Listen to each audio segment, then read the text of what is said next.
Hiyo! What's up, guys? Ladies and gentlemen, boys and girls, Muzzafuzza here, bringing you some more Call of Duty gameplay commentary like I always do. I'm going to be using the Blue Tiger M40A3, kicking it CoD4 style for your ass. And yeah, today I'm doing another one of those other ones, a topical gameplay commentary. I want to talk about escaping reality, escaping from reality through video games. Starting it off with the First Blood, even though you don't even get a First Blood medal in CoD4, because it's so OG, it's so goddamn old school. And the reason I bring up this topic is because there are a lot of gamers that use video games as a way to escape from reality, escaping from their real life. Whatever you've got going as your main situation in your life, whether you're a student or you work at a regular job or you don't have a job or whatever it is, a lot of people use video games as a way to get away from everything and distract themselves from what's really important, which is obviously your reality, your real life, whatever your situation, whatever your circumstances are, that's your personal life. And in my opinion, that's not something that you should try to run away from. That's not something that anybody should try to escape from. You shouldn't use video games as a distraction from your shitty existence. Even if your existence is pretty bad, even if you feel like your life sucks, it's still not a good thing. It's not a healthy thing just for your lifestyle to use video games as an escape. And you see this with other things too, especially drugs and alcohol. People just try to party every single weekend to distract themselves from their pointless existence, to distract themselves from their life that they don't really enjoy. So they want to party and get messed up and just throw it all away, and eventually that's going to catch up to you. Obviously, partying and drugs and alcohol are really terrible and hard on your body, and eventually you're going to have to pay for that with whatever it is, disease, death, jail, whatever it is.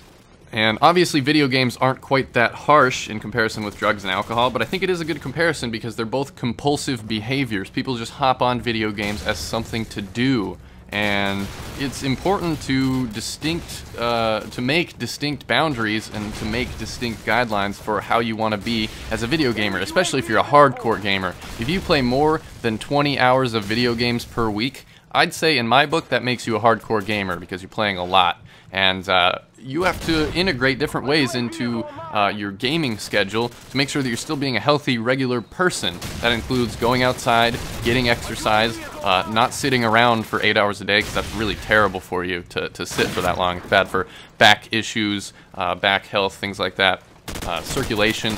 And most importantly, a social life, which is, you know, your family, your friends, the people that you interact with on a day-to-day basis. You could be neglecting those people by playing video games. And I see people do this, and I've seen friends do this, and I've seen family do this, and I've seen people who want to play video games more than they want to hang out with their own family, or hang out with their own friends, or their girlfriend, or, you know, talk to their mom, or their grandma, or whatever it is. And those people aren't going to be around forever. That's what you got to realize. The video games come and go, but the people that you interact with are eventually gonna die, just like you. And I'm just trying to put that across to you guys.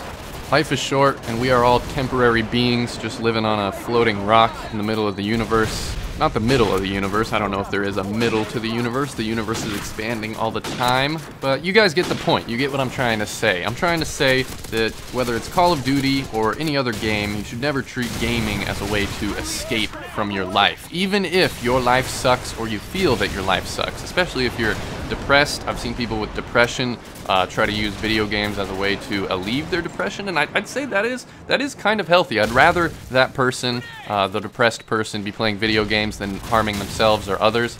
But still, I'd say if you're playing video games all day, every day, that's not good for you. And this is coming from someone that knows, what it's like to play video games all day, every day. And the main reason that we even like video games is because it's different from real life. It's completely independent of an experience from the pros and cons that you experience in real life. You get to just hop on and have some fun by yourself or with some friends. And it does give you a little bit of a break. It gives you a little bit of a distraction from your everyday life. But I think once it starts to take away from that everyday life, that's when it becomes a problem. And I want to be a good influence to you guys, to anybody that's listening to this video. So if I could give any advice, it's that reality, your real life, is way more important than anything that you could ever want to do in a video game. Going pro, or making a montage, or making YouTube videos, or competing in tournaments, or just playing hardcore every day for whatever reason. If you just really enjoy the game, it's way more important to focus on your individual reality than anything else, because no one's going to take care of you except for you. You could be the best, most pro, awesome gamer in the world, and you could still be a worthless piece of shit with no friends in real life. That's just how it goes. And I saw a lot of that back when I played World of Warcraft, which is like one of the nerdiest games of all time. I played WoW from when I was like 15 to when I was 17, and I spent more time in WoW than I did in real life. And that's one of my biggest regrets, is I would go back and take that time and put it into something else, something more productive, something, I don't know, me learning something maybe, me becoming a better person and growing rather than just sitting mindlessly on a video game for hours and hours. So that's my advice to you guys. I hope you guys enjoyed the gameplay, some CoD4 sniping on District, kicking it old school, and that's the end of the game. I got the MVP because I'm the most valuable player.